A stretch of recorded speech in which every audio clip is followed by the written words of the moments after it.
Hello friends, most welcome in my YouTube channel. हम अपने इस यूट्यूब चैनल के ऊपर टेंस से संबंधित थे जो भी कॉन्सेप्ट थे वो सॉल्व आउट कर रहे थे। और past indefinite, past continuous, past perfect का ऑलरेडी हमने अध्ययन कर लिया। आज जो हमारा जो टेंस रहेगा वो है past perfect continuous.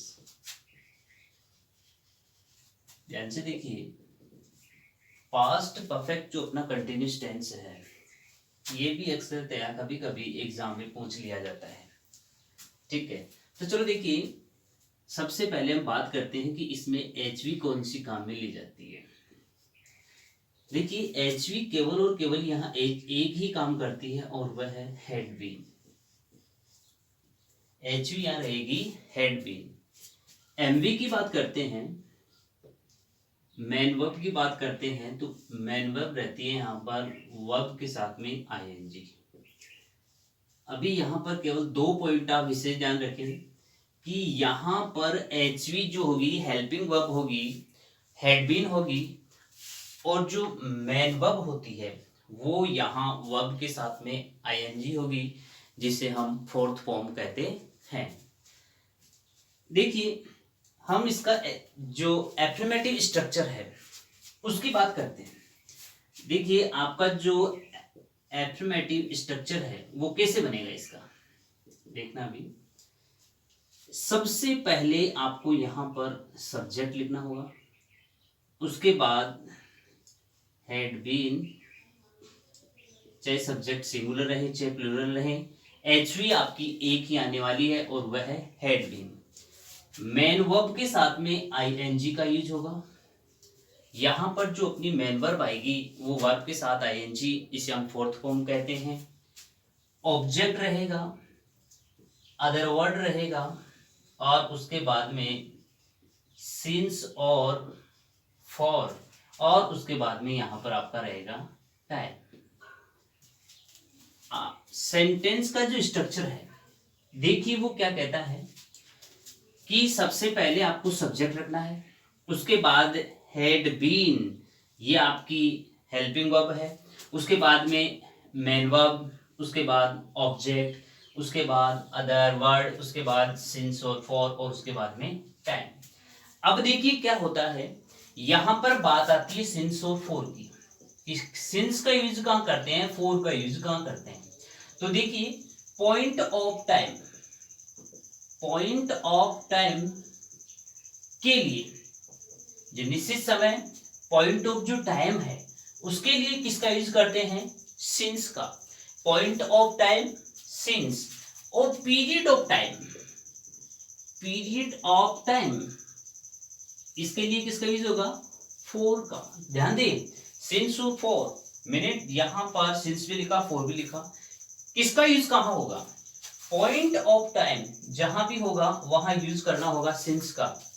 Point of sorry period of time जहां भी होगा यूज करना होगा फोर का। जैसे मैंने यहां पर कह दिया since Monday, point of time था, मैंने कह दिया यहां पर फॉर 2 डेज। देखिए 2 डेज यहां पर पीरियड ऑफ टाइम है, तो ऐसी स्थिति में हम यहां पर किसका यूज करेंगे, फोर का, और यहां पर जो यूज होगा किसका होगा, सिंस का। तो सिंस और फॉर दोनों का ही समझ में आ गया कि देखिए पॉइंट ऑफ टाइम के लिए सिंस, पीरियड ऑफ टाइम के लिए फॉर। ठीक है, ये आपका स्ट्रक्चर एफर्मेटिव का था। देखिए, इसका जो एग्जांपल है वो किस तरीके से होता है, देखिए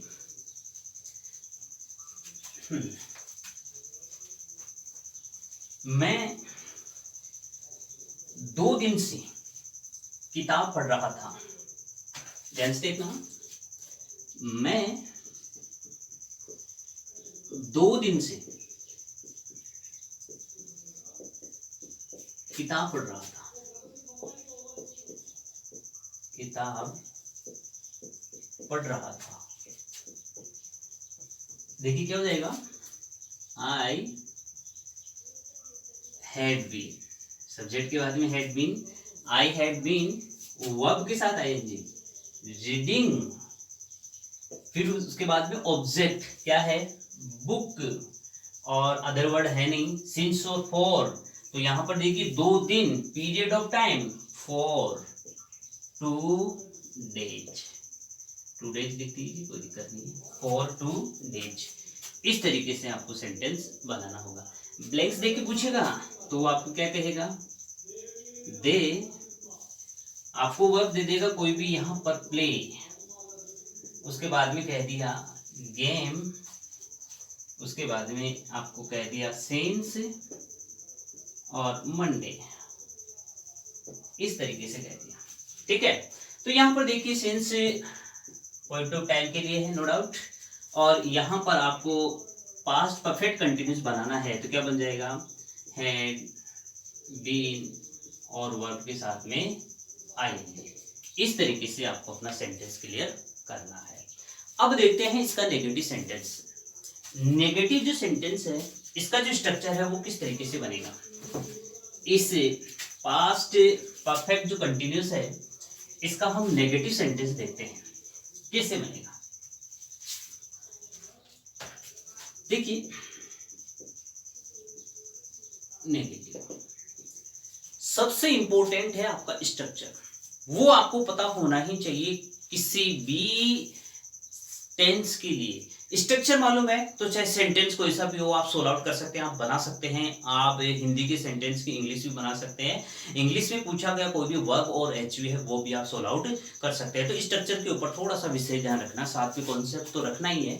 चलो देखिए बात करते हैं यहाँ पर इसके स्ट्रक्चर की। तो यहाँ पर आपको सब्जेक्ट देना होगा, उसके बाद में हैड, उसके बाद में नॉट, उसके बाद बीन, उसके बाद वर्ब के साथ में आईएनजी, उसके बाद में ऑब्जेक्ट, उसके बाद में अदर वर्ड, उसके बाद सिंस या फॉर, उसके बाद में टाइम। ये है आपका नेगेटिव सेंटेंस। नेगेटिव सेंटेंस में ध्यान रखना जो नोट आएगा कि नहीं, वो आपका हेड के बाद ही नोट लगाना है। कई स्टूडेंट क्या करते हैं, कई गाइस क्या करते हैं, हेड बीन के बाद नोट लगाते हैं, सो गलत है। आपको यहाँ पर जो मेन आपकी एचवी है, जो यहाँ पर हेड है, उसके बाद ही आपको नोट लगाना है। बीन आपको नोट के बाद में देना होगा। Confirm, no doubt. चलो जी अब देखते हैं इस सेंटेंस को यदि किसी भी रूप में वो आपसे पूछेगा तो देखिए अभी पहले वाले सेंटेंस की बात करते हैं। पहले वाला सेंटेंस था दे और यहां पर दिया हुआ था प्ले। अब आपको ऐसा सेंटेंस तो एफर्मेटिव में पूछा था, अब आपको इसका नेगेटिव पूछेगा तो डेफिनेटली वो क्या करेगा, यहां पर नोट देगा वो, ठीक है। यहां पर क्या देगा, नोट और वर्ब भी देगा, ठीक है। उसके बाद में गेम, उसके बाद में सिंस और फिर मंडे, ठीक है। इस तरीके से आपका ये एग्जाम्पल वहां पर बनेगा। तो देखिए अब आपको क्या करना है, नोट दे दिया, यहां पर फुल स्टॉप दिया, तो कहने का मतलब इंटरोगेटिव सेंटेंस तो है ही नहीं। ये सेंटेंस किसका है, नोट आने पर किसका बन गया, नेगेटिव का बन गया, नो डाउट। तो यहां पर आपको चाहे सिंगुलर हो चाहे प्लूरल हो, एच भी एक रखनी है हेड, उसके बाद में आपको क्या लगाना होगा, नोट, और उसके बाद क्या लगाना होगा आपको, बीन, क्या लगाना होगा, बीन, और वर्ब के साथ में क्या होगा, आईएनजी, तो क्या बन जाएगा, प्लेइंग। क्या हो जाएगा, they had not been playing game since Monday. इस तरीके से आपको प्रत्येक एक एग्जांपल को सॉल्व आउट करना है। अब देखते हैं इंटरोनेगेटिव सेंटेंस। इंटरोनेगेटिव सेंटेंस को किस तरीके से बनाया जाता है।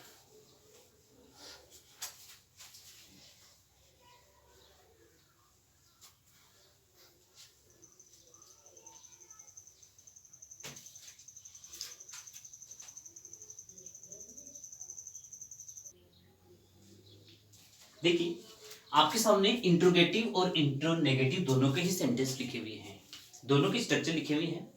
इसमें क्या होगा, हेड है, फिर उसके बाद सब्जेक्ट आता है, फिर सब्जेक्ट के बाद में आपको बीन देना होगा। कंफर्म ध्यान रखिए कि जो बीन आएगा यहाँ पर वो सब्जेक्ट के बाद में आएगा, वर्ब के साथ आईएनजी रहेगी, ऑब्जेक्ट रहेगा, अदर वर्ड रहेगा, सिंस फॉर रहेगा और टाइम रहेगा। इस फॉर्म में आपको क्या करना है, जब आपको एक स्ट्रक्चर याद रहेगा ना इसका, तो फिर बाकी स्ट्रक्चर स्वतः ही दिमाग में सेट हो जाएंगे, नो डाउट।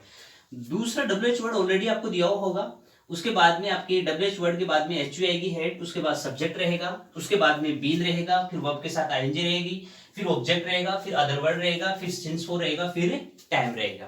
ठीक है, इसमें देखते हैं, ये तो था अपना किसका, इंटेरोनेगेटिव का। अब देखते हैं इंटेरोनेगेटिव। अब देखिए इसमें क्या करता है, आपको क्या पूछेगा वो, एक तो यहां पर वो ब्लैंक्स देगा आपको, ठीक है, और एक यहां पर आपको क्या दे देगा, ब्लैंक्स देगा। अब आपको वर्ब बनानी है, एचवी बनानी है, तो यहां पर इस सेंटेंस के अकॉर्डिंग आपको हेड और वर्ब के साथ में आईएनजी और बीन का यूज आपको इसमें करना होगा। इसमें देखिए इंटरनेगेटिव में क्या बनेगा, इसमें क्या होगा, सब्जेक्ट के बाद में नोट आएगा। क्या बनेगा इसमें, सब्जेक्ट के बाद आपको नोट देना है और नोट के बाद ही आपको बीन लगाना है, इससे पहले नहीं। बीन कहां आएगा, अब बीन आपका सब्जेक्ट के बाद नहीं रहेगा, उसके पहले, बीन से पहले क्या जाएगा, नोट आएगा, और उसके बाद में आपको क्या देना है, बीन देना है, और वर्ब के साथ में उसके बाद क्या लगाना है, आपको आईएनजी लगाना है। इस तरीके से आपका जो सेंटेंस है वो क्लियर होगा। ये आपका जो पास्ट टेंस है वो कंप्लीट हुआ। अब हम जो टेंस लेंगे वो अपना रहेगा फ्यूचर टेंस। देखिए फ्यूचर टेंस को भी अपन बड़ी बारीकियों से पढ़ेंगे, क्योंकि उनसे भी बहुत सारे क्वेश्चन पूछे जाते हैं। तो देखिए ये आपका पास्ट जो टेंस है वो कंप्लीट हो गया। अब मैं इसका एक टेस्ट सीरीज देता हूं आपको, ठीक है, वो मैं यहां पर क्वेश्चन लिखाऊंगा, आपको खुद को सोल्व आउट करना होगा और कमेंट्स में डाल के बताना होगा कि कितने क्वेश्चन आपके सही हुए, करेक्ट हुए। ठीक है, अभी मैं पहले फ्यूचर पढ़ाऊंगा, उसके बाद में हो सकता है कल या फिर आज आपको क्वेश्चन मैं यहां पर दे दूंगा और वो आपको सोल्व आउट करने होंगे। ठीक है, देखिए नेक्स्ट,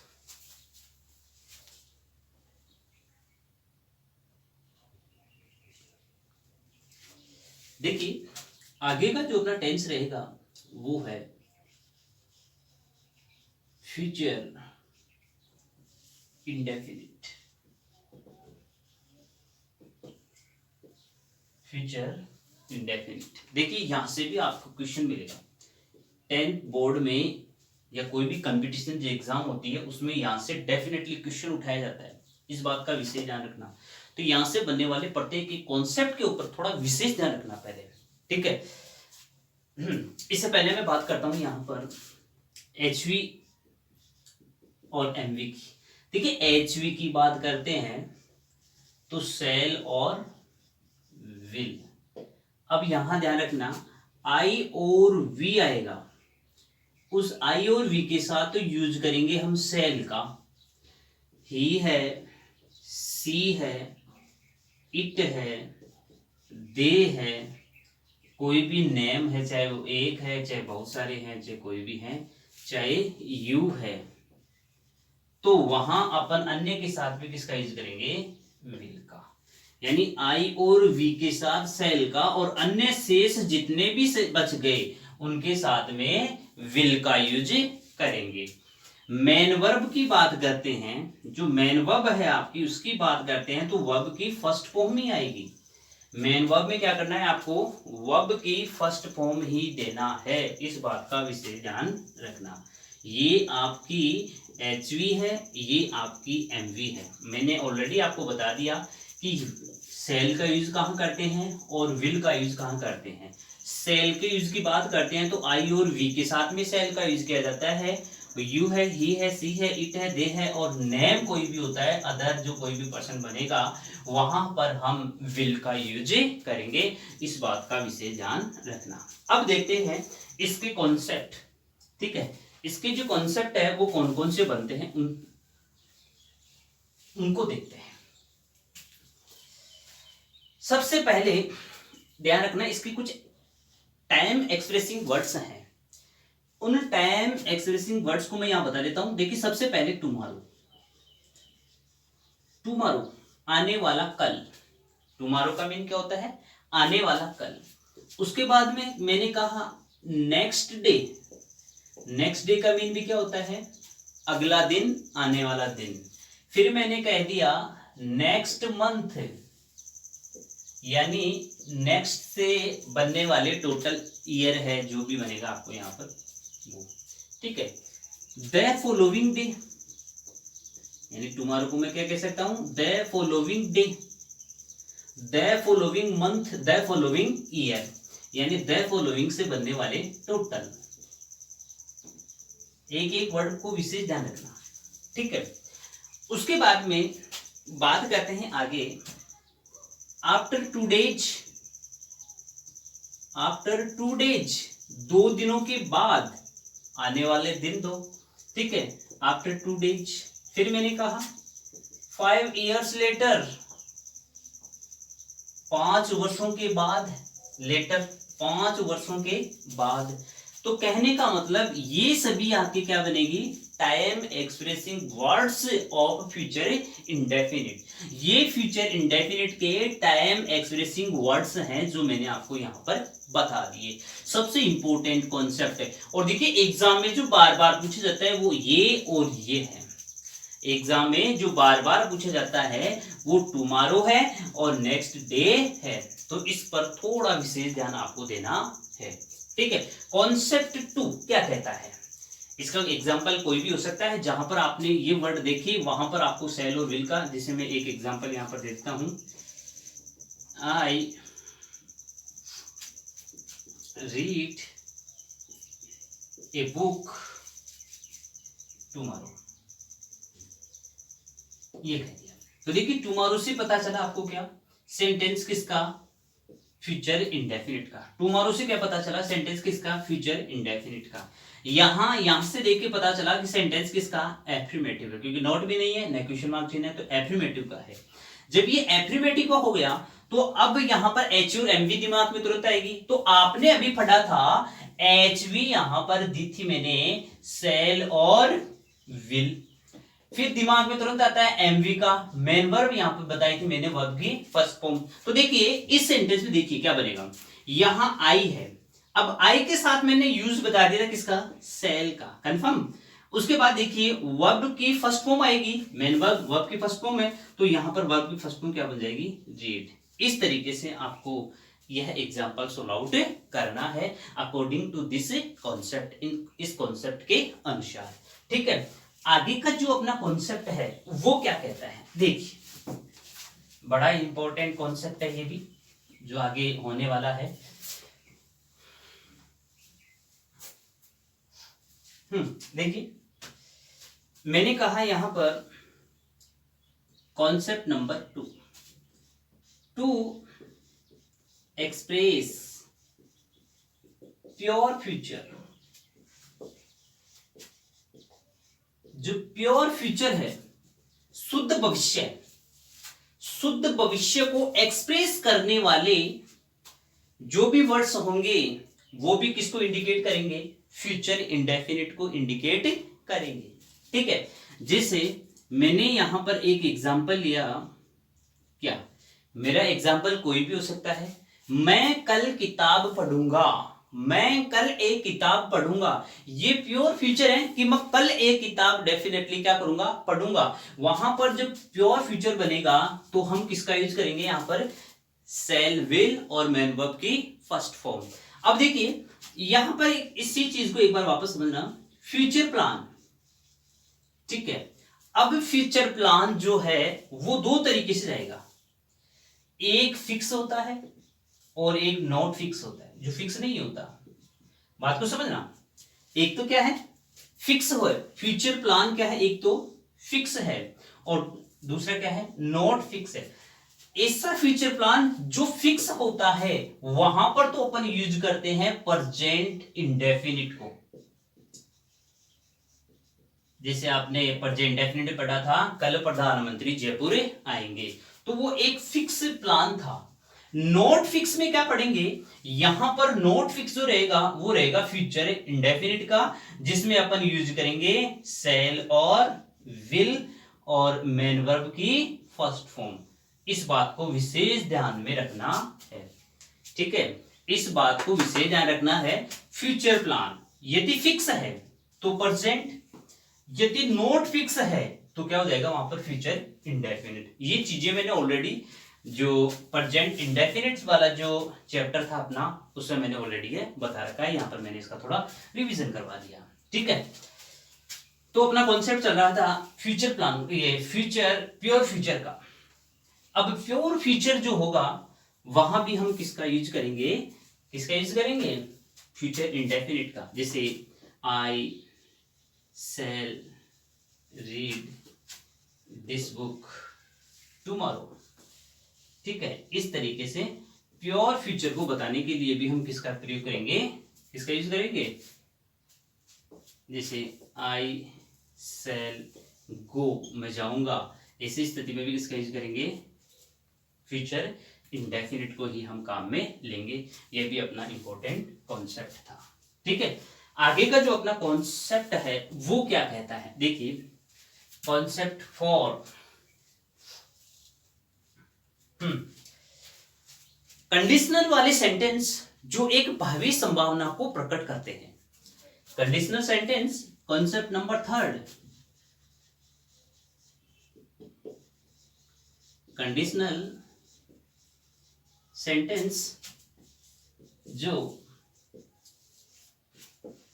भावी संभावना को प्रकट करते हैं, को प्रकट करते हैं। कंडीशनल सेंटेंस जो भावी संभावना को प्रकट करते हैं, उसके लिए भी हम क्या करते हैं, फ्यूचर इंडेफिनिट टेंस काम में लेते हैं। देखिए अब भावी संभावना कैसे, देखिए मैंने एक एग्जांपल लिखा है यहां पर, कंडीशनल सेंटेंस भी होना चाहिए वो। देखिए if you read, if you read you will pass. इस तरीके से देखिए इफ से ये कंडीशनल सेंटेंस बना। ठीक है, और कंडीशनल सेंटेंस जो भावी संभावना, देखिए आज आप यदि पढ़ते हो तो भावी संभावना है भविष्य में आप क्या होंगे, पास हो जाओगे। ठीक है कि नहीं, तो ऐसी स्थिति में यहां पर इस प्रकार के सेंटेंस के लिए भी यहां पर सेंटेंस जो आपका क्या बनता है, प्रेजेंट वाला, जब भी आपके यहां पर सेंटेंस बनेगा आपको डेफिनेटली वो सेंटेंस फ्यूचर इंडेफिनिट की तरफ भी लेके जा सकता है। बस आपको यहां ध्यान रखना है कि वो सेंटेंस भावी संभावना को प्रकट करता है या नहीं। यदि कंडीशनल सेंटेंस है और भावी संभावना को यदि वो प्रकट करता है तो ऐसी स्थिति में हम वहां पर किसका यूज करेंगे, फ्यूचर इंडेफिनिट टेंस को क्या करेंगे, यूज में लेंगे।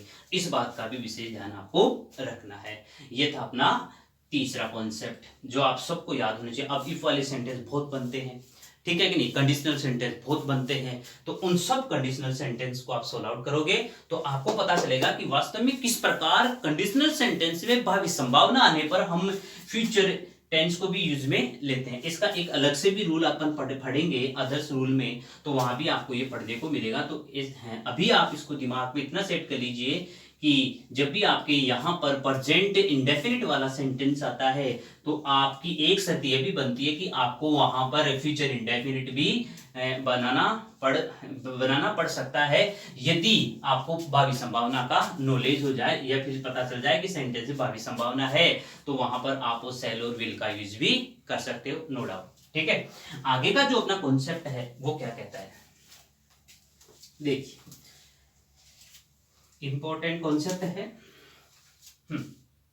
देखिए मैंने लिखा है यहां पर विश, कोई भी इच्छा, एक लिखा इंस्ट्रक्शन, कोई भी निर्देश, कोई भी इंस्ट्रक्शन है, कोई भी निर्देश है, इन सबको बताने के लिए भी हम किसका यूज करते हैं, फ्यूचर इंडेफिनिट को। जैसे मेरी विश है, मेरी इच्छा है, और मैंने मेरी इच्छा से किसी से पूछा कि क्या shall I open the gate या window, shall I open the window, क्या मैं दरवाजा या खिड़की खोल दूं।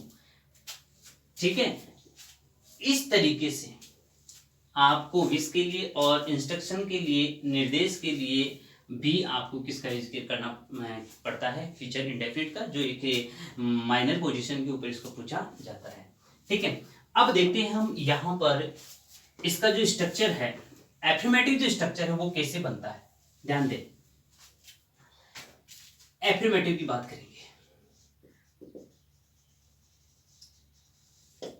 एफर्मेटिव जो स्ट्रक्चर है वो इसका कैसे बनेगा, देखिए सबसे पहले आपको सब्जेक्ट देना होता है, उसके बाद में सेल विल, उसके बाद में वर्ब की फर्स्ट फॉर्म, उसके बाद में ऑब्जेक्ट, उसके बाद में अदर वर्ड। इस तरीके से आपको इसका जो स्ट्रक्चर है वो प्रिपेयर करना है, बनाना है।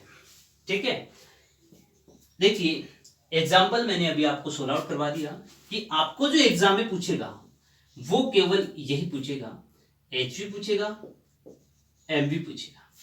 जैसे मैंने कहा यहां पर यू वर्ब दे दी मैंने, ईट फूड नेक्स्ट डे। ठीक है, तो ऐसी स्थिति में यहां पर अब आपको देखना होगा कि नेक्स्ट डे है, सेंटेंस कौन सा बनेगा इसके अकॉर्डिंग, फ्यूचर इंडेफिनिट का। जब फ्यूचर इंडेफिनिट का बना तो यहां पर एच और एम बी कौन सी रहेगी, तो एच की बात करते हैं सेल और विल, और सेल और विल इन दोनों में से यू के साथ किसका यूज होगा, तो आप अनडाउटेडली कहोगे विल का यूज होगा। ठीक है, उसके बाद में वर्ब की फर्स्ट फॉर्म इट। इस तरीके से आपका ये सेंटेंस करेक्ट बनेगा। ठीक है, इसमें किसी प्रकार की कोई डाउटनेस नहीं होनी चाहिए। नेक्स्ट जो अपना नेगेटिव का जो स्ट्रक्चर बनेगा वो कैसे बनेगा, देखिए नेगेटिव स्ट्रक्चर है वो भी इसका इंपॉर्टेंट है, बहुत बार उससे भी क्वेश्चन पूछे जा चुके हैं। देखिए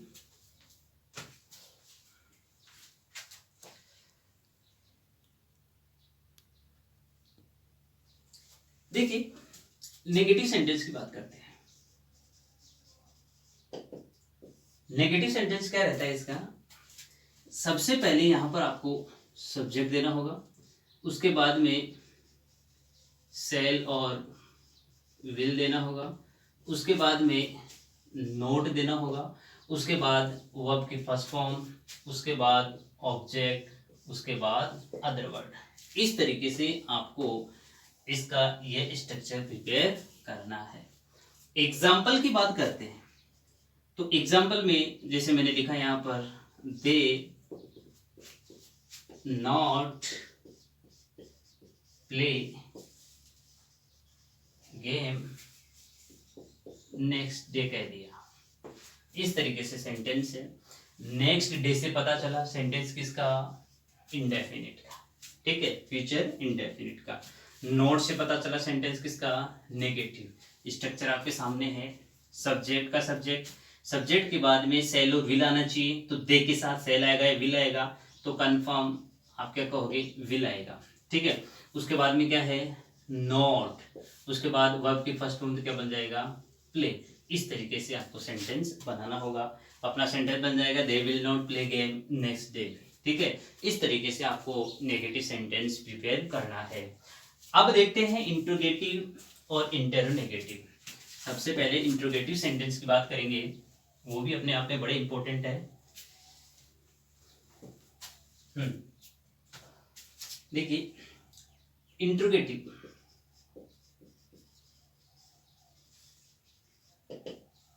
की बात करते हैं तो इंट्रोगेटिव में क्या होता है, सबसे पहले यहां पर आपको सेल विल मिलेगा, कंफर्म। उसके बाद सब्जेक्ट मिलेगा, उसके बाद में वर्ब की फर्स्ट फॉर्म, उसके बाद में ऑब्जेक्ट, उसके बाद में अदर वर्ड, और उसके बाद में क्वेश्चन मार्क। ये तो है पहला कॉन्सेप्ट, सॉरी पहला इसका स्ट्रक्चर। सेकंड स्ट्रक्चर की बात करते हैं तो सेकंड स्ट्रक्चर में क्या हो जाएगा, WH वर्ड आएगा यहाँ पर दिया हुआ आपको, उसके बाद में आपको सेल और विल सेट करना है। ठीक है, उसके बाद में आपको सब्जेक्ट, उसके बाद में वर्ब की फर्स्ट फॉर्म, उसके बाद ऑब्जेक्ट, उसके बाद अदर वर्ड, और उसके बाद में क्वेश्चन मार्क। इस तरीके से आपको इंट्रोगेटिव सेंटेंस अपना प्रिपेयर करना है। एग्जाम में पूछने की बात करते हैं तो पहले रिक्स्थान आ जाएगा, फिर इस तरीके से आपके यहाँ पर कोई भी वर्ब दे दी जाएगी, और यहाँ पर टाइम एक्सप्रेसिंग जो वर्ड है वो दे दिया जाएगा, क्वेश्चन मार्क लगा दिया जाएगा। देखिए क्वेश्चन मार्क से आपको तुरंत पता चल गया सेंटेंस इंट्रोगेटिव का है। ठीक है, नेक्स्ट डे से पता चला कि सेंटेंस इंडेफिनिट, फ्यूचर इंडेफिनिट का है, और यहाँ पर आपके शुरू में ही रिक्त स्थान दे दिया, ब्लैंक्स दे दिया, तो आपको पता हो गया कि हमें यहाँ पर सेल और विल में से ही सेट करना है। तो यहाँ पर देख के लिए क्या आ जाएगा, विल। विल, दे, और उसके बाद में यहाँ पर क्या आ जाएगी आपकी वर्ब, क्योंकि सब्जेक्ट ऑलरेडी है। देखिए ये आपका शैल विल हो जाएगा, उसके बाद आपका सब्जेक्ट और उसके बाद में आपकी वर्ब। इस तरीके से आप सेंटेंस बनाओगे। कंफर्म, क्लियर और नॉट? ठीक है, नेक्स्ट देखिए। आगे अपना जो सेंटेंस रहेगा वो रहेगा इंटरोगेटिव का।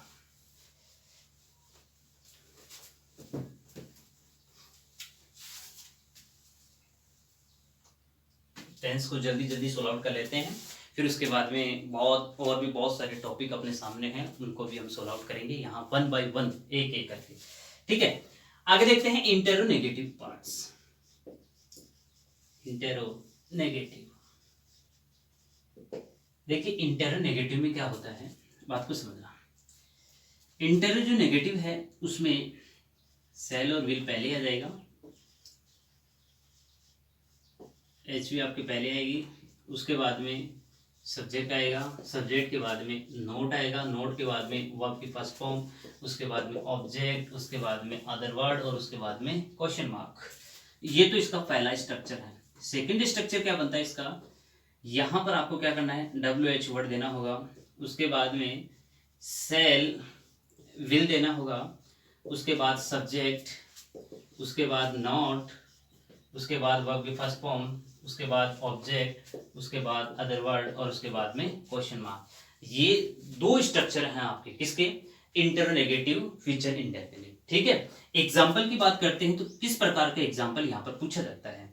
पहले आपको ब्लैंक दे दिया जाएगा, उसके बाद सब्जेक्ट देगा, उसके बाद यहाँ ब्रैकेट में नोट देगा, कोई भी आपके यहाँ वर्ब देगा, उसके बाद में ऑब्जेक्ट रखेगा और ऑब्जेक्ट के बाद में यहाँ पर टाइम एक्सप्रेसिंग वर्ड दे देगा और क्वेश्चन मार्क लगा देगा। ठीक है, तो देखिए सोल्व आउट करने का तरीका बता दूं मैं आपको। ये क्वेश्चन मार्क से पता चला कि सेंटेंस कोई भी इंट्रोगेटिव का है या इंटरोगेटिव का है, ये नोट देखेंगे तो पता चलेगा। ठीक है, नेक्स्ट डे से पता चला कि वो फ्यूचर इंडेफिनिट का है, कंफर्म। उसके बाद वर्ब की बात करते हैं तो वर्ब या नोट दिया हुआ है। ठीक है, तो देखिए सबसे पहले इंट्रोगेटिव होने के कारण, इंटरनेगेटिव होने के कारण हम यहाँ पर ये एचवी जो है इसकी सबसे पहले लिखेंगे, तो यहाँ पर मैंने लिख दिया इसकी एचवी। फिर उसके बाद में यह आपके दे सब्जेक्ट आ गया, उसके बाद में आपको यहाँ पर नोट देना होगा और यहाँ पर आपको वर्ब की फर्स्ट फॉर्म देनी होगी और इस तरीके से आपको अपना सेंटेंस कवर करना है। ये आपका फ्यूचर इंडेफिनिट टेंस कंप्लीट हुआ। ठीक है, फ्यूचर इंडेफिनिट के और पास्ट और प्रेजेंट के इन सब के जो एग्जाम्पल है वो मैं कल सबसे पहले अपने जो क्लास होगी कल वो इसी फॉर्म में होगी कि आपको क्वेश्चन आंसर यहाँ पर दिए जाएंगे, उनको आपको सोल्व आउट करना है, कि फिक्स टाइम दिया जाएगा, उसमें आप कर पाते हैं तो ठीक है, नहीं तो मैं यहाँ पर उसको फिर समझाऊंगा। Thanks for watching my video. ठीक है, आज के लिए इतना ही, आगे आने वाले समय में हम इसके क्वेश्चन सोल्व आउट करेंगे। जय हिंद।